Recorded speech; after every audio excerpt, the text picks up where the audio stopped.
Bonjour à tous et bienvenue dans cette nouvelle édition du Monde Pro d'un œil amateur. Une émission dans laquelle nous allons débattre, analyser et discuter un peu de tout ce qui tourne autour de l'actualité footballistique, mais surtout, et ça c'est très important, donner notre avis tranché et nos idées, nos points de vue sur le monde du football. Donc aujourd'hui, la participation de nos spécialistes, Ulysse à ma gauche, Manu à ma droite. Salut. Aujourd'hui, on va parler de l'équipe de France, parce que la Coupe du Monde approche. Et c'est très important d'en parler, parce qu'on est à fond derrière nos bleus, évidemment. Mais je pense qu'il y a des points sur lesquels il faut absolument passer. C'est pour ça, d'ailleurs, je vais donner la parole à Manu, qui a un coup de gueule, et on l'écoute du coup. Moi, mon coup de gueule, ce sera surtout envers Monsieur Deschamps, parce que je trouve que dans les médias mainstream, il bénéficie d'une bienveillance et moi, ça commence à mériter un peu, parce que ça fait un certain nombre d'années qu'il est à la tête de l'équipe de France et que, en fait, on voit rien. En fait, il se passe rien. Depuis l'Euro 2016, l'équipe, elle n'a pas progressé, même bien avant. L'équipe, elle a continué à stagner. Et sur ce que j'ai vu sur les 3 matchs amicaux qu'on a fait, ça m'interpelle parce que l'équipe, elle est vraiment vide. Il n'y a pas de projet de jeu. Il était parti sur un projet de 4-2-3-1 durant l'Euro. Et là, depuis le début des matchs amicaux, on voit qu'il a changé. Je pensais qu'il était juste en train de tester une nouvelle tactique qu'il pourrait mettre en place durant la Coupe du Monde. Mais on voit bien qu'il essaye de mettre Mbappé dans les meilleures conditions, en fait. Et moi, ça me dérange parce que, en vrai, là, on va vers une Coupe du Monde où on ne sait pas vers quoi on va. On est sur une nouvelle tactique et Deschamps, il est incohérent, tout simplement. Et c'est pas normal, à 2 semaines d'une Coupe du Monde, de changer de tactique. Voilà. Et ce qu'il fait, du coup, ça te plaît pas ou c'est parce que tu comprends pas où il veut aller? Je comprends pas ce qu'il veut faire, en fait, parce que changer de tactique à 2 semaines de la Coupe du Monde, c'est le meilleur moyen de perdre ses joueurs. Ce qu'on a vu hier. Les joueurs, quand ils avaient la balle, ils savaient pas quoi faire, même si c'était un peu déjà le cas avant, dans son 4-2-3-1. Mais là, c'est encore pire parce que c'est une nouvelle tactique. Une nouvelle tactique, ça nécessite du travail.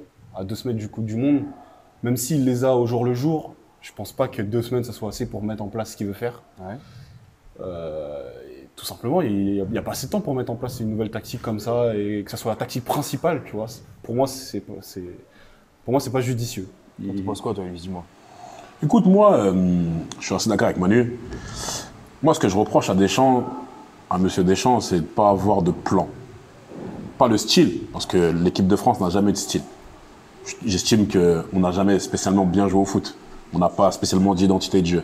Mais moi, ce que je le reproche, c'est le plan. Qu'est-ce qu'on fait quand on a le ballon? Qu'est-ce qu'on fait quand on n'a pas le ballon? Est-ce qu'on joue bloc bas? Est-ce qu'on joue bloc haut? Est-ce qu'on attend? Est-ce qu'on est plutôt dans le contre? Donc, du coup, là, avec tout le pouvoir offensif qu'on a, j'ai l'impression qu'il est perdu et qu'il ne sait pas comment gérer, en fait. Et moi, c'est ça qui me dérange, tout simplement. Donc là, du coup, vous pensez que c'est pas l'homme de la situation? Vous pensez que c'est pas... De toute façon, là, il est là. On sait qu'il a prolongé en plus il n'y a pas longtemps. Exactement. Donc il sera là encore pour... là, pour résumer, ils ont fait 3 matchs amicaux. Il y a eu l'Irlande. Tout à fait. Une victoire. Ouais. On a joué contre l'Italie. Oui. Et là, on a joué contre les Américains. Tout à fait. On a fait match nul. Globalement, qu'est-ce que vous avez pensé de ces 3 matchs? Qu'est-ce que vous avez pensé des joueurs? Bon, il a fait un peu tourner. Il a fait des... Je sais pas si c'est des tests ou si c'est... On sait, Varane, c'est que Raphaël Varane, il n'était pas titulaire le premier match parce qu'il revenait d'une Ligue des Champions qu'il a gagné d'ailleurs. Et félicitations à lui une fois de plus. Tout à fait. Mais voilà, les 3 matchs, vous avez pensé quoi des 3 matchs? Concrètement, vous avez pensé quoi de... Est-ce que réellement, moi je pense de toute façon qu'il peut faire quelque chose dans cette Coupe du Monde parce qu'il y a les joueurs pour. Maintenant, est-ce que, voilà, les joueurs qu'il a, ils sont vraiment tous compatibles? Est-ce que ce qu'il a fait auparavant, donc on l'a vu hier, on l'a vu le match contre les États-Unis, concrètement, moi j'ai pas été surpris. L'attaque de la compo qu'il a fait, avec Matuidi, Kanté et Pogba au milieu de terrain, avec Griezmann, Mbappé et Giroud en pointe, moi personnellement j'ai pas été étonné puisque c'est ce qu'il fait depuis un moment et ça trame. On sentait que c'est ce qui est. Donc il n'y a pas de surprise. Bon. Vous concrètement, voilà, qu'est-ce que vous avez pensé des matchs déjà? Qu'est-ce que vous avez pensé du contenu? Et est-ce que vous pensez surtout, parce qu'il faut en parler, est-ce que vous pensez qu'au niveau de la défense, est-ce qu'ils sont prêts? On parle beaucoup de nos latéraux. Et ça, c'est un point sur lequel il faut. Un gros point. Un très très gros point. Moi, pour ma part, des 3 matchs, chaque match, j'en fais une lecture différente. C'est-à-dire que pour moi, il y a même pas de relation entre les 3 matchs. Et c'est ça qui est grave. Dans le sens où il y a un match, je t'en tire une vérité. Donc le premier match contre l'Irlande, le deuxième, t'en tire une autre vérité, le troisième, t'en tire une autre vérité. Moi, justement, ce que je crains, c'est la défense centrale. Bon, la défense centrale, elle a ses qualités, d'accord. Samuel Umtiti, Raphaël Varane, je pense que ça peut tenir. Maintenant, je pense qu'il faut les protéger. Et j'estime que pour les protéger, il y a un joueur qui est fondamental pour moi, qui serait fondamental. Après, je suis pas l'entraîneur de l'équipe, c'est pas de la fiction, mais je pense que Monsieur Nzonzi serait le talisman parfait de ces 2 défenseurs centraux, justement. Parce qu'il y aurait une certaine, je pense qu'il mettrait du lien entre les deux, dans le sens où ils ont pas beaucoup joué ensemble les deux, et pour qu'on gagne, pour moi, à mon sens, pour qu'on gagne cette Coupe du Monde, il faut qu'on ait une grosse défense, il faut qu'on soit solide. Pour justement jouer sur le talent offensif de nos joueurs. Comme on n'a pas d'idée, eh ben, c'est nos joueurs offensifs qui vont décider justement de ce qui se passera dans les matchs. Donc moi, après, sur les 3 matchs, j'ai pas spécialement d'avis. C'est juste que ce que j'aurais aimé, c'est d'avoir un plan. Est-ce que on joue avec Mbappé, Griezmann, tous les deux, et on s'appuie sur ça et on va avec ça? Ou est-ce qu'on va avec Giroud, donc on passe par les côtés, il y a des centres qui arrivent pour Giroud? Tout ça, je ne l'ai pas vu en fait dans les matchs. J'ai vu chaque match avec sa vérité différente. Maintenant, voilà ce que je pense en globalité. J'attends de voir ce qui va se passer, tout simplement. Après, au niveau des latéraux, toi, t'es pas... C'est un point important, j'ai pas répondu à ça. Moi, des latéraux, je pense qu'il faudrait de la solidité. Et j'estime que Mendy, il est pas encore prêt. Même si hier... Physiquement, tu parles. Physiquement, je pense qu'il lui manque encore. Il a un petit manque. Il va monter en puissance durant la Coupe du Monde. Sans sa blessure, c'était numéro 1, sans problème. Mais là, maintenant, justement, avec sa blessure, avec sa revenue tardive, je pense que Lucas Hernandez, il sera adapté au poste. Justement, il a été très intéressant. Et de l'autre côté, Pavard. Moi, Pavard, il m'a plu. Il m'a plu, je pense que... Toi, t'ignorais Pavard, moi, le cible. Exactement. Moi, je pour Pavard et... Je vais revenir sur ça. Manu, donne-moi ton avis un peu. Alors, il y avait plusieurs questions. Notamment, est-ce que Deschamps est l'homme de la situation? Pour moi, non. Clairement. Est-ce que... après, il y avait quoi comme autre question? Qu'est-ce que j'ai pensé des matchs amicaux de l'équipe de France? Comme je t'ai dit, moi, tout à l'heure, j'en tire aucune conclusion. On a fait des matchs, mais en vrai, mis à part peut-être les matchs des États-Unis, qui, pour moi, c'est ce qui revient souvent quand on joue contre des équipes qui jouent assez compactes et bas sur le terrain, on a du mal parce qu'on ne sait pas comment faire. Après, l'Italie, ils ont ouvert le jeu, donc ils ont été sanctionnés. Après, l'Irlande, c'était faible. Donc en soi, il n'y a rien à tirer de ces matchs amicaux, mis à part qu'on a du mal contre les blocs bas. Voilà. Parce qu'on n'a pas d'idée directrice, en fait, c'est pour ça. On n'a pas d'idée, il n'y a pas d'idée, il n'y a pas de plan. Deschamps, pour moi, l'Euro 2016, pour moi, c'était un trompe-l'œil, en fait.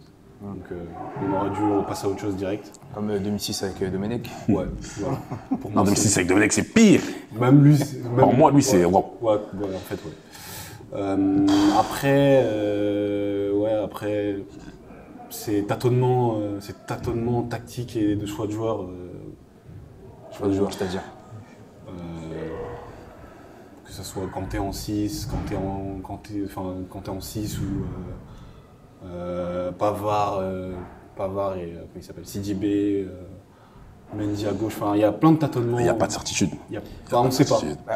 Après, d'un côté, c'est pas de sa faute à Deschamps aussi. Oui, c'est ça. D'un côté, c'est pas de sa faute. Et je te trouve sévère avec Deschamps. Comme je t'ai dit tout à l'heure, Mendy, initialement, c'est lui le numéro 1. C'est le numéro 1, c'est ça. C'est lui qui se met... Et il a été blessé. Maintenant, il est blessé. Moi, je vais vous poser une question.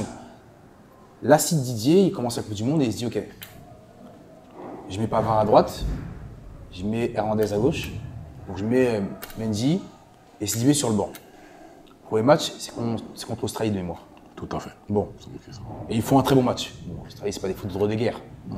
OK. Ça va être dur physiquement. Ça va être dur physiquement. Dur physiquement. Mais bon, c'est pas comme s'ils avaient joué contre le Brésil ou contre l'Espagne. Tout à fait. Mais ils jouent contre l'Australie, ils font un gros match. Deuxième match, donc, il fait la même chose, mais il les laisse. Ils font encore, une nouvelle fois, un très bon match. Mendy l'a récupéré. CJB, il est bien physiquement, il est presque à 100%. Qu'est-ce qu'on fait? Du coup, les deux, là, ils ont fait. Les deux qui, à la base, postulent en tant que remplaçants, ils le savent. Hernandez et Pavard, initialement, ils savent très bien que c'est les remplaçants. Ils savent très bien que c'est les seconds. Ils font un très bon match, donc qu'est-ce qu'on fait après? Ils font soit, même j'ai dit 2 matchs, mais si je prends juste le premier match dans le titulaire, Ils font un match super, que ce soit défensivement, que ce soit offensivement, que ce soit dans dans l'environnement, dans le jeu. Qu'est-ce qu'on fait après? Deschamps, est-ce qu'il doit les garder jusqu'au bout? Est-ce qu'il doit du coup après redonner la place aux titulaires qui étaient initiaux? Comment on fait? Parce que si on les garde jusqu'au bout initialement, il y a quelques mois on disait ouais, Pavard, il a pris Pavard, il sort d'où Pavard? J'étais pas de ceux-là, moi. Il y en avait, évidemment. Voilà, bien sûr. Voilà. J'étais pour voir. Et là, du coup, maintenant, Pavard, faudrait peut-être le mettre titulaire. C'est vrai. Mendy, faudrait le mettre titulaire. Je suis d'accord faudrait avec mettre toi. remplaçant et mettre Qui a peut-être une base. Mais moi, si tu veux, en fait, Sidibé, j'aimais des doutes sur lui depuis un certain temps, en fait. Ça fait un certain temps que j'aimais des doutes sur lui. Même avant Monaco. Parce que Sidibé, moi, en fait, si tu veux, je le trouve plus intéressant latéral gauche que latéral droit. Et j'ai toujours dit que pour moi, il a un problème de concentration. D'accord? Il a un problème de concentration. Et j'estime que là, on le met en équipe de France à droite parce que concrètement, il n'y a que ça. Maintenant, moi, j'aurais aimé qu'il soit tensé, qu'il soit mis en concurrence. Maintenant, on va pas revenir sur la liste elle est déjà faite. Donc, on va faire avec ceux qui sont là. Maintenant, Pavard, le peu qu'on lui a donné, le peu de minutes qu'on lui a donné, j'ai trouvé qu'il a été satisfaisant. Je suis d'accord avec toi. C'est pour ça que pour moi, sur les miettes qu'on lui a données, il a réussi à les croquer, à bien les manger. Et pour moi, là, encore même, parce que quand tu regardes encore hier, l'erreur individuelle, elle vient de qui? Elle vient de Sidibé. Ouais. Elle vient de Sidibé. Ouais. Il s'est troué un peu. Même si en amont, il y a eu mais il s'est un peu troué. Du coup, à la Coupe du Monde, on ne pourra pas se permettre d'avoir des sauts de concentration comme ça. Tu vois. Maintenant, voilà. Et Mendy, de l'autre côté, il n'est pas prêt. Et pour moi, il montera en puissance, je pense, durant la Coupe du Monde. Maintenant, on verra ce qui se passera pour lui. Advienne que pour, on verra. On verra maintenant. Moi, au niveau de la défense centrale, je trouve que on a deux défenseurs centraux de haut niveau. Il y en a un qui joue à la Madrid, qui enfile les Ligues des Champions. De l'autre côté, il y en a un qui est au Barça, qui s'est imposé en tant que... Qui fait partie des meilleurs défenseurs centraux du monde. Hein. Voilà. Qui est Samuel Umtiti. Mais ce qui me dérange un peu dans cette défense centrale-là, c'est que il dégage pas une sérénité. Il dégage pas. Après, c'est vrai qu'ils n'ont pas énormément joué ensemble. Ils n'ont pas un gros budget ensemble. Ils n'ont pas un passif. C'est vrai. Je sais même pas s'ils ont fait 10 matchs. C'est vrai. C'est ça. Et c'est important, évidemment. C'est super important. Je trouve que vraiment, c'est ce que je veux voir. Il n'y a pas de cohésion sur eux. et d'affinité technique. On sent pas une de couverture l'un de En l'autre. vrai, c'est à l'image de l'équipe. Hein. C'est dommage. Bien sûr. Parce qu'avec ce qu'on a, concrètement, les joueurs qu'on a, quand on voit la liste. Mais en fait, moi, l'équipe de France, ça me fait penser un peu à l'équipe de Belgique. Pour moi, je pense qu'on a encore plus de talent. Et le problème, c'est qu'il y a beaucoup d'individualité empilée sur le terrain, sans cohésion, sans lien. Et pour moi, dans ce marasme-là, si tu veux, j'estime qu'il y a pour moi deux joueurs essentiels. Je vais les N'Golo Kanté et Steven Nzonzi. Pour moi, ces deux joueurs-là, ils sont essentiels au bon fonctionnement de toutes ces individualités. Pour l'équilibre, exactement. Tu as trouvé le bon mot, l'équilibre. Voilà. Pour moi, c'est ça. C'est sur ces deux joueurs-là que Deschamps devait se reposer, justement. Parce que là, on n'a plus le temps de travailler les systèmes. Là, ça y est, on y va. C'est fini. Bien sûr. On va commencer. Mais tout à fait. C'est bon. Les certitudes, j'espère qu'il les a. J'espère aussi. J'espère qu'eux aussi sont sûrs de ce qu'ils comptent faire là-bas. Parce que je peux qu'on aille faire des peintres. Ce serait dommage avec ce qu'on a en plus, le groupe qu'on a. D'ailleurs, donnez-moi un peu vos pronostics. Passez aux pronostics un peu. À l'aube de la Coupe du Monde, favori. Tu vois en finale.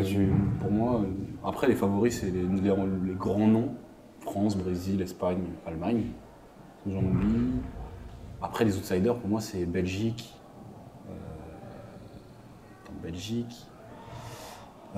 Argentine. Enfin, tous ces pays-là, quoi. D'accord. Et toi, Ulysse?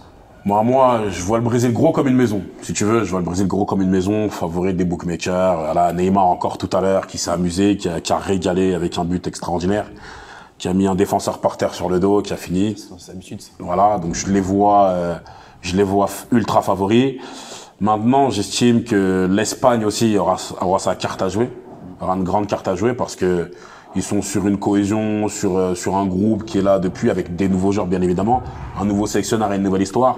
Mais ils ont quelque chose qui me dit qu'ils peuvent aller au bout, qu'ils peuvent le faire. Et après, il y a notre chère équipe de France. Maintenant, l'équipe de France, moi j'ai un souci avec l'équipe de France, c'est que je me dis que si ça le fait, on peut aller au bout et battre n'importe qui. Mais le problème, c'est qu'on est trop sur des si. Donc voilà, en gros, à peu près mes trois favoris, bien évidemment, en rajoutant aussi l'Allemagne, l'équipe d'Allemagne. Et voilà. Parce que ouais, je vais rajouter une chose par rapport à ce qu'il a dit. Comparer la France comparée à tous ces pays-là, Espagne, Allemagne et Brésil notamment, pour moi c'est les 3 gros favoris. Bah, il y a, sur le 11 titulaire, il y a au moins plus de 9 joueurs qui sont certains d'être titulaires. C'est ça. Alors que, et ils savent déjà dans quelle tactique ils vont jouer. Le Brésil, ils savent qu'ils veulent être solides et laisser Neymar. Voilà, exactement. L'Espagne, ils savent qu'ils veulent jouer au foot. L'Allemagne, pareil. Ils ont un style, un plan. Voilà, Tu vois. Après, peut-être que nous, on ne voit pas, mais peut-être que lui, Deschamps, dans sa tête, il a un plan. Mais nous, on n'est pas dans sa tête. Peut-être qu'il a un Faut plan, que mais le plan, faut Mais que on est en 2018, ça fait 5 ans ou Ouais, 6 mais ans le qu'il plan, est là, il- on sait toujours pas. Parce qu'il aurait peut-être donné à eux le plan, peut-être. Peut-être. Eux, dans le vestiaire, ils Mais ont il un plan. a échoué. Donc voilà, Peut-être que le plan, il est secret, il va le sortir pour la Coupe du Monde. on verra. J'espère. Après, on sera derrière eux. Bien On sera sûr, derrière on est eux, après notre équipe de France, mais bien évidemment. Évidemment. Ah, mais Là, on est moi, je régime suis moins. pas aussi. Mais je te trouve sévère avec Deschamps. J'ai pas autant d'espoir que toi parce que quand on arrive à l'Euro 2016, on était un peu dans la même situation. Mais On a va fait voir. finale, hein, quand Moi, même, Je pense que, ouais. Au final, Après, avec un peu de chance, même si on a eu de la Tu vois, chance. Marabout, Voilà. On a l'Allemagne, failli tu le faire. mais refais le bon. match 10 fois, normalement, on doit sortir. Je suis d'accord avec toi. Je suis regarde, d'accord avec toi. regarde qu'il y a eu l'Euro au Portugal. Excuse-moi, mais voilà. Il n'y a pas de vérité absolue après dans le foot. Hein. C'est C'est ça, ça, c'est c'est ça. ça. Non, il n'y a pas de vérité, mais bon. C'est ça après, le truc. Donc voilà, C'est ouais, vrai bah, que c'est mieux d'avoir un plan. on va, avant de finir, avant de terminer, je sais que tu avais un petit coup de cœur, Ulysse. Donc, Moi, j'ai un coup de cœur qui me, comme tu le dis, c'est bien. Moi, ça concerne Zinedine Zidane. Parce que j'estime que dans ce sport, il reste encore des magiciens et des vendeurs de rêves. Moi, petit, cet homme, il m'a fait rêver. Il m'a donné des frissons. Et il continue à me donner des frissons, justement. Pour moi, c'est un peu mon super-héros. Parce que le foot, c'est mon essence, c'est ma passion. Et cet homme, même à l'âge que j'ai aujourd'hui, il me vend du rêve encore. Et c'est ça que j'aime chez cet homme-là, dans le sens où, pour moi, je vais un peu peut-être aller loin pour certaines personnes, mais pour moi, c'est le plus grand personnage du foot. Ça veut dire que joueur et entraîneur combinés, il a fait des choses que personne n'a faites. Ah, mais c'est clair. Donc, Enchaîner 3 Ligues des Champions exactement, d'affilée, c'est des du choses jamais comme ça, vu. donc, C'est du jamais vu. Donc du coup, c'est ce petit hommage que j'aurais aimé lui rendre à cet homme. Et faut qu'il nous revienne dans le foot. Faut qu'il nous revienne dans le foot. Et j'espère qu'il reviendra dans le foot avec l'équipe de France. Parce que je pense que avec cet homme-là, il donnera enfin une cohérence. Je dis pas que ça sera le grand sauveur, mais il donnera une cohérence avec ce groupe-là parce que je pense que lui, il est capable et à même de gérer tous les talents qu'il y a et donnera une certaine cohésion et un plan de jeu. Et c'est ça qu'il faut. Donc, merci Zinedine Zidane d'exister, de nous donner du rêve et de nous donner des frissons. Merci Zizou. Voilà, tout simplement. Bah, merci à mes spécialistes. Merci d'avoir été là Merci à aujourd'hui. toi d'avoir guidé. On se retrouve très vite. De toute façon, la Coupe du Monde elle commence, ça c'est dans quelques jours. On sera à fond aidé à nos bleus, n'est-ce pas? Tout à fait. On va suivre. Et la prochaine vidéo, n'hésitez pas là à poser des questions, à réagir. On sélectionnera une des questions auxquelles on répondra au sein de la prochaine vidéo. Donc, il va y en avoir pas mal pendant la Coupe du Monde. On va réagir sur les matchs, pas que l'équipe de France. Il y a un tas d'équipes, donc on va réagir. Et ce sera avec la même équipe. On participera Ulysse, Manu et voilà. Donc merci à tous. Merci d'avoir participé. Merci à toi. À la prochaine. Au revoir. Ciao. Au revoir.